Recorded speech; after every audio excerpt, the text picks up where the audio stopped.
The Minnesota Vikings name another starting quarterback against the Cincinnati Bengals on Saturday for the 12 o'clock game. It's amazing. We get a 12 o'clock game for feels like the first time in forever. Praise Jesus. Nick Mullens named the starter after Josh Dobbs struggles against the Las Vegas Raiders. And everybody saw this coming. This was not a shocker to anybody because when Nick Mullens went into the game, he had a much better command of the offense. His first throw, although there was somewhat luck involved with that throw, it still found its way into TJ Hawkinson's hands. The defender tipped it, went right to Hawkinson. The Vikings benefited greatly from that. Instead of it going into the defender's hands, it bounced right into Hawkinson's hands. But the difference about Mullens and Dobbs in that game is that Dobbs wasn't even attempting that kind of throw. And if he did attempt that kind of throw, it was high and not accurate. Justin Jefferson got hurt because of Josh Dobbs and his inaccuracy versus the Raiders. And the Vikings are fortunate that it looks like Justin Jefferson is going to play against the Cincinnati Bengals on Saturday. But Mullens is much more accurate. He's much more Kirk Cousiny than Josh Dobbs. And the Josh Dobbs run was fun. But I said it after they beat the Atlanta Falcons. And I'm going to remind you again. Josh Dobbs, as electric as he was against the Falcons with his legs, he missed open wide receivers. And you could argue that some of that is because he's not familiar with the Minnesota Vikings offense. He was with the Minnesota Vikings for like 3 days, and he was thrust into the quarterback position against the Falcons because Jaren Hall went down with an injury. But he still missed wide open receivers, and you would hope that as he progressed with the Minnesota Vikings, got more familiar with the offense and the playbook and the receivers, he would develop a better symmetry, a better rhythm, more anticipation. And he did against the New Orleans Saints in the first half. But it was all downhill from there. The Broncos, he was very bad in the second half. For the Chicago Bear game, he was atrocious the entire time except for one possession, a touchdown pass to TJ Hawkinson. Somehow, someway, the Vikings defense was able to withstand the Minnesota Vikings' poor offense and kept them alive in both of those games. And actually, the Vikings had the lead with 3 minutes left in both of those games. Well, the Minnesota Vikings defense did it again.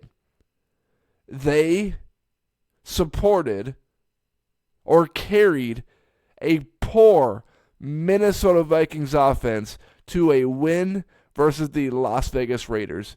And the Vikings are 7-6. And if a couple things go their way this week and next week, they could be first in the NFC North. If the Vikings defeat the Cincinnati Bengals on Saturday, which is not a guarantee, by the way, Jake Browning has performed fantastically for the Cincinnati Bengals and has them contending for a playoff spot.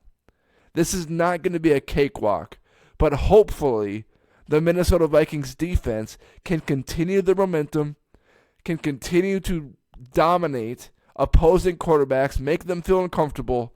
Hopefully Brian Flores and Ivan Pace Jr. and the whole crew can get their hands on Browning, flush him out of the pocket, make him uncomfortable, just like they have almost every single quarterback this season, and the Vikings could come out with a win. But if the Lions continue their downhill fall and lose to the Broncos this weekend, and the Vikings the following weekend defeat the Lions, they will be first in the NFC North.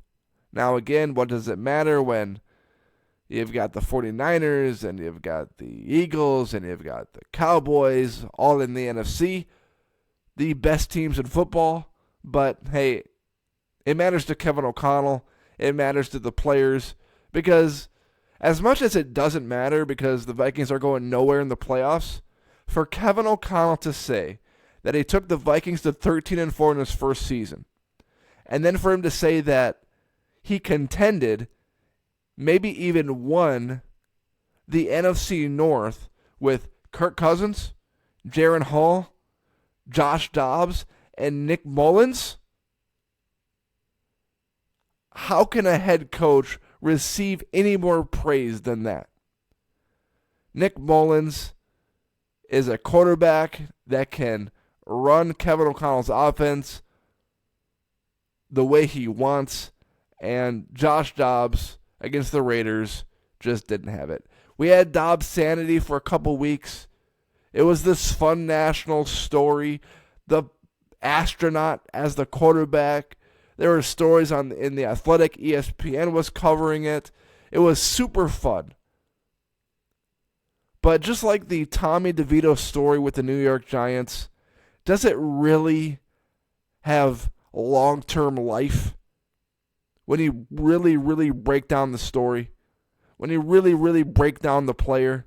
7 teams in like 2 years, bouncing around, found a home with the Vikings for 2 weeks, or at least he played good, and it always seems like you get these stories, right, where it's unbelievable for a couple of weeks, where a player is just outperforming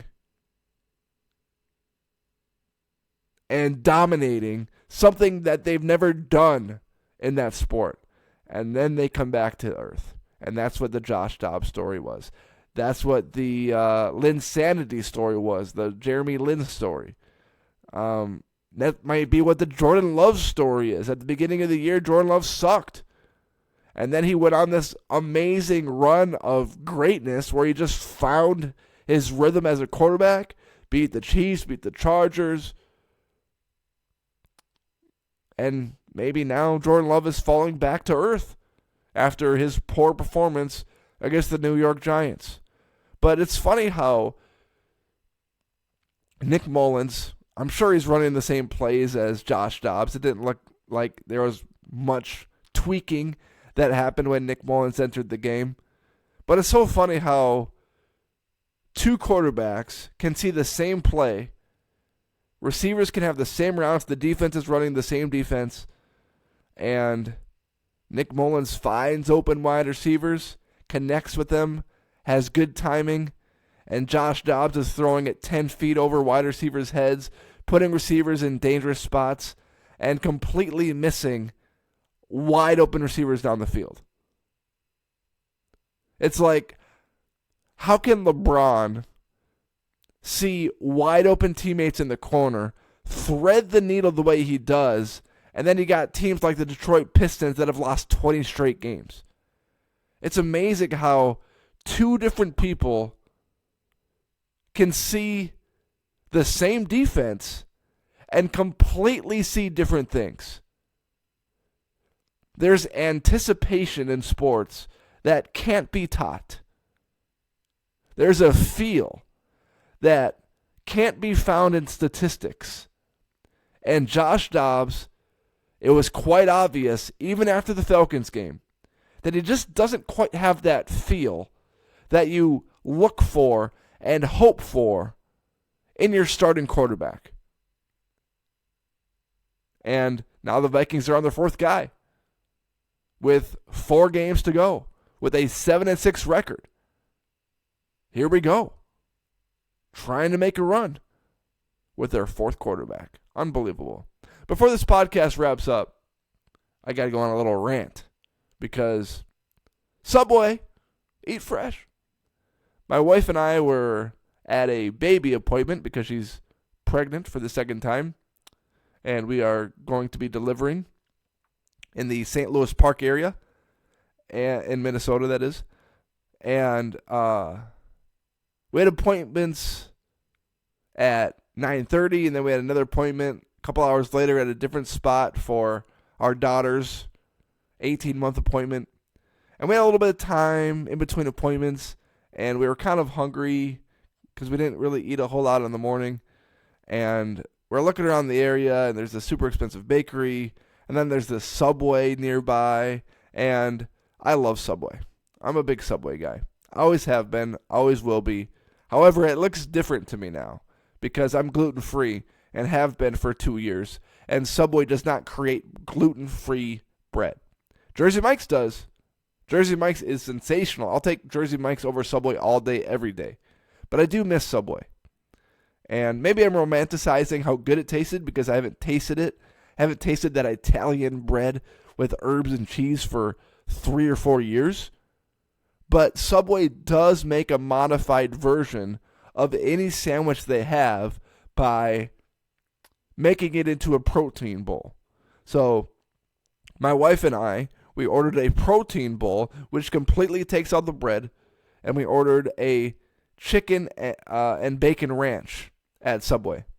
And I wasn't really paying all too close to the prices at the time because it's Subway. It's not really that expensive. Protein bowls are the same as sandwiches, which is fine. But we get out to the checkout counter, and we order the same sandwich, same protein bowl, different toppings, but same protein bowl. And the total price for 2 protein bowls, which is the same as 2 12-inch Subway sandwiches, was $31. I was mind blown. Now, I'm not going to complain to the sandwich artist preparing our protein bowls because they have no influence over the price. And I hate it when people do that, where they take it up with the manager for absurd prices when they're just being told what to do. But it was $31. What happened to the Subway of yesteryear when there were things called a $5 footlong? What happened to the $5 footlong? I get inflation drove prices up a little bit, but this wasn't even a $7 or $8 footlong. This was a $14 footlong at Subway. It's like, who could afford Subway anymore? Back when I was in high school, before a sporting event, my mom would give me $5. We would walk into Subway and we'd order a sandwich, and it would be an amazing meal. Now it's like you got to take out a loan to get a Subway sandwich. $31, when you compare that to Jersey Mike's, and I know Jersey Mike's is 8-inch sandwiches versus a 12-inch foot-long sandwich. Jersey Mike's with gluten-free bread, which adds like $2, is $24 for 2 sandwiches compared to $31 at Subway. And Chipotle, you add extra chicken because that's the only way you're going to get full by going to Chipotle. You got to add extra chicken, which costs a couple of dollars extra. You get 2 of those, and it's like $23. Maybe it's $24. Maybe it's the same at Jersey Mike's. But it's like, that's $8 less than Subway. Subway needs to get their crap together and make affordable sandwiches anymore, or they're going to go out of business. I mean, they're probably not going to go out of business. They're Subway. They're a national brand. There's more Subways in the country than McDonald's because Subway has found their way into small towns like Watertown, Minnesota, the town I grew up in. And there's no McED's there. There's no Chipotle there. But Subway, maybe that was Subway's CEO emailing me, because what they have done with their prices, the way they have jacked those things up, I may never eat there again. Steph Curry, Charles Barkley, are those the reason? Are those guys the reason why they jacked up those prices? Because they are their big endorsers? I mean, maybe. You got to pay those guys a lot of money to endorse your product. And I guess if you're going to pay Steph Curry and Charles Barkley to endorse it, and the only way you're going to get your money back is to create a $14 footlong, which is 3 times the amount that it used to be when they had specials running for a $5 footlong. I mean, I can still remember the music. $5 footlong. I mean, it was catchy. It was beautiful. I mean, I remember Jared. I mean, wow, what a loser that guy became. You know, he was like 500 pounds. He ate Subways and he lost a bunch of weight and they became their spokesperson. Is that why prices have jacked up like crazy? Because of Jared? Ugh, couldn't believe it. $31 for 2 Subway sandwiches. Can't believe it. Well, that's a quick rant on that. Thank you for listening to this episode of the Minnesota Tim Podcast. If you're watching on YouTube, hit that subscribe button in the bottom right corner of this video. If you're watching and listening on Apple or Spotify or Google, I appreciate you listening wherever you are listening to this podcast. I appreciate making this podcast part of your day. Everyone, have a great day.